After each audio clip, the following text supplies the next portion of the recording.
السلام عليكم ورحمة الله وبركاته. إن الحمد لله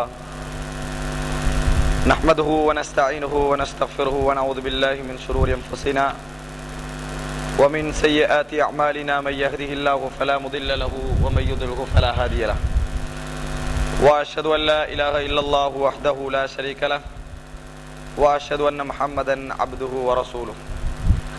فإن أصدق الحديث كتاب الله وخير الهدي هدي محمد صلى الله عليه وسلم وشر الأمور محدثاتها وكل محدثة بدعة وكل بدعة ضلالة وكل ضلالة في النار. وبعد. அன்புள்ள சகோதரர்களே, இன்றைய இந்த மார்க்க வகுப்பிலே சுபகு தொழுகையும் அது சம்பந்தப்பட்ட சட்டங்களும் என்ற தலைப்பில் சில முக்கியமான விஷயங்களை உங்களுக்கு மத்தியிலே சொல்லலாம் என்று நினைக்கின்றேன்.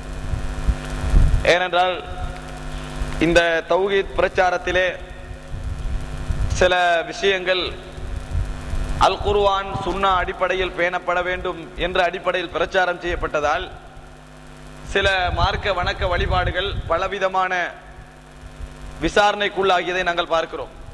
இதுதான் அல்லாஹ்வும் ரசூலும் சொல்லி தந்த முறையா, இப்படித்தான் அல்லாஹ்வும் ரசூலும் செய்ய சொன்னார்களா என்று விசாரணைக்குள்ளாகியதை நாங்கள் பார்க்கிறோம். இந்த அடிப்படையிலே ஜும்மா எப்படி நடத்தப்பட வேண்டும், ஒரு குத்துபா எப்படி நடத்தப்பட வேண்டும், குர்ஆனும் சுன்னாவும் எங்களுக்கு குத்துபாவை பற்றி என்ன சொல்லி தருகிறது, இது கட்டாயமாக பேசி மக்களுக்கு மத்தியிலே வைக்கப்பட வேண்டிய ஒரு விஷயம். பொதுவாக வாயளவிலும் எழுத்தளவிலும் இருந்தாலும் கூட சீடிக்களாக ஒரு தலைப்பிலே மிம்பர் மேடைகள் வெள்ளி மேடைகள் எப்படி இருக்க வேண்டும் என்று பேசப்படவில்லை. அதுபோன்று சுபகு தொழுகையுடைய விஷயத்திலே நிறைய சட்டங்கள் சம்பந்தப்பட்டிருக்கின்றன. ஒரு தொகுப்பாகவே பேசக்கூடிய அளவுக்கு இரண்டு மணித்தியாலங்கள் 3 மணித்தியாலங்கள் பேசக்கூடிய அளவுக்குள்ள சட்டங்கள் அதில் இருக்கின்றன. எனவே அந்த அடிப்படையில் அந்த தேவையை ஓரளவுக்கு பூர்த்தி செய்ய வேண்டும் என்ற நோக்கில் இந்த சுபகு தொழுகை சம்பந்தமான சட்டங்கள் பற்றி எங்களுக்கு மத்தியிலே பேசலாம் என்று நான் நினைக்கின்றேன். சகோதரர்களே, இதை பற்றி பேசுவதற்கு எடுக்கின்ற பொழுது ஒரு முக்கியமான விஷயத்தை சொல்ல வேண்டும். எல்லோருக்கும் மத்தியிலும் ஒரு விதமான ஒரு கருத்து நிலவுவதை நாங்கள் பார்க்கிறோம். தௌஹீது சகோதரர்களில் அதிகமான பேர் சுபகு தொழுவது கிடையாது. தௌஹீது சகோதரர்கள் அதிகமான பேர் சுபகு தொழுவது கிடையாது என்று சொல்லுவதை நாங்கள் பார்க்கிறோம். இந்த விஷயத்திலே ஒரு உண்மையும் இருக்கிறது, ஒரு நோக்கமும் இருக்கிறது. இந்த விஷயத்திலே ஒரு உண்மையும் இருக்கிறது, ஒரு நோக்கமும் இருக்கிறது. உண்மையிலேயே தௌஹீது சகோதரர்களே அதிகமான பேர் சுபகு தொழுகிறார்களா ஜமாத்தோடு என்று கேட்டால் இல்லை என்பது உண்மை. ஆனால் இப்படி விமர்சிக்கின்றவர்களுடைய நோக்கம் தௌஹீது சகோதரர்கள் சுபகு தொழ வேண்டும் என்ற எண்ணமா, அல்லது தௌஹீது கொள்கை பிரச்சாரம் தௌஹீத்வாதிகளை பிழை காண வேண்டும் என்ற எண்ணமா என்று பார்த்தால் திருத்த வேண்டும் சொல்ல வேண்டும் என்ற எண்ணம் இருப்பது போன்று விளங்கவில்லை.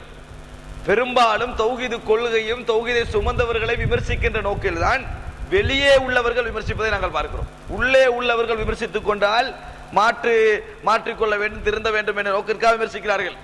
வெளியே உள்ளவர்கள் அப்படி செய்வதை நாங்கள் பார்க்கிறோம். நோக்கங்கள் மாறுபட்டிருப்பதை பார்க்கிறோம். தங்கள் கொள்கையை சரி காணுவதற்காக வேண்டி இன்னொரு கொள்கையில் உள்ள ஒரு குறைபாட்டை விமர்சிக்கின்ற ஒரு நிலையை நாங்கள் பார்க்கிறோம். இன்னொரு விஷயம் என்னவென்றால், இது தௌஹீது சகோதரர்கள் மாத்திரமா என்று கேட்டால் இல்லை. எல்லா கொள்கையில் உள்ளவர்களில் அதிகமான பேர் சுபஹ் ஜமாத்தோடு தொழுவது கிடையாது. எல்லா கொள்கையில் உள்ளவர்கள் தப்லீக் ஜமாத்தாக இருக்கலாம், இஹ்வானுல் முஸ்லிமீனாக இருக்கலாம், ஜமாத்துல் இஸ்லாமியாக இருக்கலாம். அதிகமான பேர் 75% என்று கூட சொல்லலாம் உரிய நேரத்திலே சுபகு தொழுகையை நிறைவேற்றுவதிலே பலகீனப்பட்டிருக்கிறதை நாங்கள் பார்க்கிறோம். சுபகு தொழுகையை உரிய நேரத்திலே நிறைவேற்றுவதில் ஜமாத்தோடு நிறைவேற்றுவதில் பலகீனப்பட்டிருப்பதை பார்க்கிறோம். இப்ப எல்லா இடத்திலும் இருக்கின்ற பலகீனத்தை ஒரே ஜமாத்தில் இருப்பது போன்று விமர்சிப்பவர்களுடைய நோக்கம் நிச்சயமாக அவர்களை திருத்த வேண்டும் என்ற ஒரு நோக்கத்தை கொண்டதாக இருக்க முடியாது. மாற்றமாக வேறு பல நோக்கங்களை உள்ளே வைத்துத்தான் சொல்லுகின்றவர்களாக நாங்கள் பார்க்கிறோம். எனவே சகோதரர்களே, முதலாவது இந்த விமர்சனங்களை நாங்கள் அங்கீகரிக்கின்றவர்களாக இருக்கக்கூடாது. இந்த விமர்சனங்களை அங்கீகரிக்கின்றவர்களாக இருக்கக்கூடாது. தௌஹீது சகோதரர்களை பற்றி சொல்லுகின்ற விமர்சனங்களில் ஒன்றுதான் துஆக்கள் விஷயத்தில் கவனம் இல்லை, திக்ர்கள் விஷயத்தில் கவனம் இல்லை. மற்ற ஜமாத்துக்கள் பாருங்கள் திக்ர்கள் ஔராதுகள் மௌசூராத்துகள் என்று சொல்லி என்னமெல்லாம் வைத்திருக்கிறார் என்று சொல்கிறார்கள். இதை நாங்கள் சிலர் எங்களில் பலகீனப்பட்ட நிலையில் இருக்கக்கூடியவர்கள் ஏற்றுக்கொள்கிறார்கள் ஏதோ ஒரு நோக்கத்திலே. ஆனால் அது தவறான விஷயம். தௌஹீது பிரச்சாரம் வந்த பின்னால் தான் துஆ என்றால் என்ன என்றே மக்களுக்கு தெரியும். துவா என்றால் என்னவென்றே மக்களுக்கு தெரிய வந்து தௌஹீத் பிரச்சாரம் வந்த பின்னால் தான். இன்று ஒவ்வொரு பள்ளிகள் தோறும் தொழுத பின்னால் இந்த துவாவை ஓத வேண்டும் என்ற போர்டு வந்ததையே தௌஹீத் பிரச்சாரத்தின் பின்னால் தான். துவா புக்குகள், துவாக்கள் பாடமாக்குவதற்கான கிதாபுகளும் நூல்களும் ஒன்றல்ல, ரெண்டல்ல, மூன்றல்ல, நான்கல்ல மொழிபெயர்த்து ஓத வேண்டும் என்பதற்காக ஒவ்வொருடைய கையிலும் தமிழால் வந்தது எதன் பின்னால்? தௌஹீதின் பிரச்சாரம் வந்த பின்னால் தான். தர்பியாக்கள் மூலம் காலை மாலை திக்ருல் ஓதப்பட வேண்டும் என்று பாடமாக்க வைக்கின்ற முயற்சி எதன் பின்னால் நடந்தது? தௌஹீத் பிரச்சாரம் வந்த பின்னால் தான். அதனால் செய்யாதவர்கள் இருப்பார்கள், 50% 60% இருப்பார்கள். அது கொள்கையின் குறைபாடு கிடையாது. இன்றைய சமூகத்தில் இருக்கக்கூடிய உலக ஆசாபாசங்கள், உலக நோக்கங்கள், மௌத்தை வெறுக்கின்ற தன்மை, உலகத்திலே நிறைய வாழ வேண்டும் என்ற நோக்கம் எல்லோரையும் பாதித்திருக்கிறது. ஜமாத்துக்களை பாதிக்கிறது, தனிநபரை பாதிக்கிறது, எல்லாவற்றையும் பாதிப்பதனால் இந்த விஷயத்திலே, மார்க்க விஷயத்திலே அனைவருமே ஈடுபாடு இல்லாத நிலைமை பார்க்கிறோம். உண்மையிலே தௌஹீத் பிரச்சாரம் வந்த பின்னால் இந்த கந்தூரி, இந்த கத்தங்கள், கூட்டு துவாக்கள் இல்லாமல் போனது ஒரு உண்மை. 75% தௌஹீத் பிரச்சாரம் அதற்கு காரணம். ஆனால் 25% தௌஹீத் பிரச்சாரம் அல்ல காரணம். 75% தௌஹீத் பிரச்சாரம் காரணம். சில ஊர்களிலே சொல்வார்கள், நாங்கள் கொஞ்சம் கொஞ்சமாக மாற்றி முழுமையாக மாற்றி விட்டோம், அல்ஹம்துலில்லாஹ் மாறிவிட்டார்கள். மாறவில்லை. அவன் மார்க்கம் என்று எதையோ நினைத்துக் கொண்டிருந்தான். அதிலே அவனுக்கு பற்று இருக்கின்ற காலம் வரைக்கும் செய்தான். பற்று இல்லாமல் போகின்ற பொழுது விட்டான். தௌஹீத் வந்ததற்காக விடவில்லை. எதற்காக விட்டான் தெரியுமா? அவனுக்கு நல்லா பற்று இருக்கின்ற பொழுது கந்தூரி கத்தம் கொடுத்தான். அதை இபாதத்தை நினைச்சு செஞ்சான். அந்த கந்தூரி கத்தத்துல அப்படியே பற்று இல்லாம போகலன்னு செஞ்சா கந்தூரி கத்தத்தை விட்டான். தௌஹீத விளங்கி எல்லாம் உடல, தௌஹீத விளங்கி எல்லாம் உடல. அதனால திருந்தியவர்கள் எல்லோரும் கொள்கையின் காரணமாக திருந்தினார்கள் என்று நாங்கள் விளங்க முடியாது. கொள்கையின் காரணமாகத்தான் திருந்தினார்கள் என்றது நாங்கள் விளங்க முடியாது. எனவே இதை நாங்கள் கொஞ்சம் புரிந்து கொள்ள வேண்டும். இப்படி மாறியதற்கு என்ன காரணம் தெரியுமா? உலகியல் ரீதியான காரணங்களும் இருந்தது. உலகியல் ரீதியான காரணங்கள் என்ன? உலகப்பற்று கூடி, ஆசாபாசங்கள் கூடி, சொத்துக்கள் சேர்க்க வேண்டும் என்ற எண்ணங்கள் கூடி எல்லா ஜமாத்தில் உள்ளவர்களும் இதில் பலகீனப்பட்டார்கள்.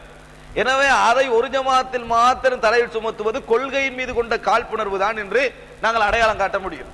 அதனால் சகோதரர்களே, இது போன்ற விமர்சனங்கள் நாங்கள் மிகவும் கவனமாக இருக்க வேண்டும். காரணம், ஒரு ஜமாத்தில் உள்ள எல்லோரும் ஒரு விஷயத்தில் தவறு செய்கிறார்கள், அந்த கொள்கை பிழை அர்த்தம். ஒரு ஜமாத்தில் உள்ள எல்லோரும் ஒரு மார்க்க விஷயத்தில் எல்லோரும் தவறு செய்கிறார்கள் என்றால் அந்த கொள்கை பிழை என்பது அர்த்தம். அது எப்படி எல்லோரும் தவறு செய்வார்கள்? ஒரு கொள்கையில் உள்ளவர்கள் எல்லோரும் தவறு செய்ய முடியாது. ஒரு 50% 40% 30% உண்மையில் இருக்க வேண்டும்.